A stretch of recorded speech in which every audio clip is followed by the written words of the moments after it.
Broncos at the Jets. It's Sunday morning. We got 9:30. this one.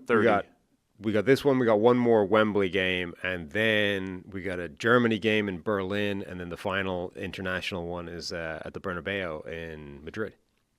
Wow, they're really cranking them all out here. Broncos Jets Sunday morning, 9:30 a.m. Broncos favored by 7 here, over under 43.5. The Jets, the lone remaining winless team in the NFL. They are. We didn't think that was going to be the case heading into the year. They played last year. Broncos pull it off in New York. A little rainstorm there. I think the Broncos won in the Nathaniel Hackett revenge game. Revenge game. That was last year. I mean, look, we've said before that the game plan for this Jets team needs to be running the ball almost exclusively. Let's try and pass as little as humanly possible. The passes may be significant, high-impact, explosive plays, but we want to be running the ball first and foremost. And against this Denver defense, that should be the game plan even more. They have one of the most formidable pass rushes in the NFL. Let's not even try and screw with that. Let's try and run the ball all the time. Let's use Justin Fields and his legs. Let's use the run game, and that's the only way we can keep this sensible. Yeah, and it's not that the Broncos are good everywhere on the defensive side of the ball. Yeah, however, really don't want to mess with that pass rush. 33rd team, information team here. The Jets are averaging 5.1 yards per carry on early downs. 5.1. You get into 2nd and 5 on average. Right. The Miami opening drive just sticks in my brain as the perfect. And it's Miami's run defense. They're awful. Mm-hmm. But that's the perfect game script for the Jets. And then you run the boot action with Fields. Then you have the keeper with Fields. And then, he's still going to get his scrambles and everything. It does open things up. It does, because the passes you're going to run off of run action, it's going to open things up. You're going to have more open throws. You have the threat of Breece Hall and Justin Fields running out of the backfield. So 5.1 yards per carry on early downs. If the Jets are going to win a game, I think that's the formula. I know it sounds like a preview show from 1997. Hey, make sure you establish the run and everything. Yeah. But, you don't want Justin Fields dropping back. Forget 60 times. I don't want him dropping back 40 times. Going back to the Pete Carroll era where his ideal was Russell Wilson drops back 24 times this week, and he's going to complete 17 of 22 of high percentage passes. That's what the Jets need if they're going to, pull off an upset here. Yeah, I mean, look, number one, it's what they do best on offense anyway, so it should be what they're trying to do against any opponent. Number two, the Denver Broncos defense leads the league in total pressures. It leads the league in sacks by a significant margin. This is not a defense you want to be passing against if you can possibly avoid it. So avoid it. Hey guys, real quick, only 40% of our viewers are actually subscribed, so let's change that. Hit that subscribe button, and now let's get back to the action. Other side, I think, Denver's offensive line's done a really nice job. I think they're near the top. Those composite pass protection rankings have them maybe at the top. Ben Baldwin's composite that pulls from PFF, SIS, and ESPN. When you pull the composite, there's some discrepancies among the different companies, but when you pull the composite and you're at the top, it's pretty good. So I think Bo Nix will have time. Jets pass rush has struggled this year. Yeah. And they've struggled on the back end as well. The grabbiness of Sauce Gardner, he was lamenting that he can't be as grabby when they're a bad team. He could be more grabby when they have a good defense. I don't know if that's true or not. There's probably I bet there's some element to that. Yeah. The officials are like, there's Richard Sherman in this Legion of Boom defense. I bet Sherm can get away with some more stuff. Sure. Versus the lowly Jets.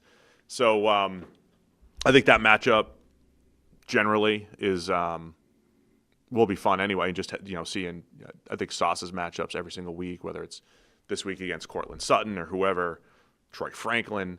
But Denver, I think, starting to find their rhythm on offense, creating open throws, getting the run game going. I think they'll have the advantage on that side of the ball. As long as Bo Nix, I thought, had a couple of rough games. He looked great last week against Cincinnati. We've seen him play really good, efficient football. There's a scramble number in here. The Jets are the worst against scrambling quarterbacks. Bo Nix is outstanding as a scrambler. I think there's a lot of advantages for this Denver offense. No, there are. I mean, Denver's offense, it's kind of clicked into gear, and it looks pretty good as long as Bo Nix has a solid game. If he just doesn't have one of those rough games where he's not hitting on the deep shot, where he's just missing too many passes, then, yeah, they've got a lot of weaponry. They're difficult to stop. I haven't looked into how much this matters. We haven't seen a ton of West Coast teams play across the pond, have we? So it's a 7:30 a.m. Mountain Time start. Just so you know. Oh, you're thinking the time. Yeah, like I remember, like Seattle played in Germany a couple of years ago, but we haven't. Like it's usually East Coast teams, right? That play in these games. I don't know how much that matters. I mean, either way, you're way off in terms of Yeah, time zone. it is. It is. Just trying to really get deep with the analysis here. 7:30 a.m. Mountain Time start here. They're there for like the guts of a week. Like they've get it. adjusted time zone wise. I meant to mention, I was really empathizing with Aaron Rodgers when they went over there, and they went over there kind of late. And, he's in his 40s, trying to adjust. Coming off that kind of flight. I mean, 40-year-old, I haven't dealt with jet lag. That's the rough way to go but as well. Coming back this way is fine. Going over, it's usually overnight. You usually get in like 4 or 5 in the morning. There's no clean way of adjusting straight, one night's sleep to that. It's not fun. One more matchup to watch, Nick Bonito getting Defensive Player of the Year hype for the Denver Broncos. He's looked outstanding, and we just broke down last year's rookie class yesterday. We talked about the Jets in depth as well, if you're a Jets fan and you want to check that out.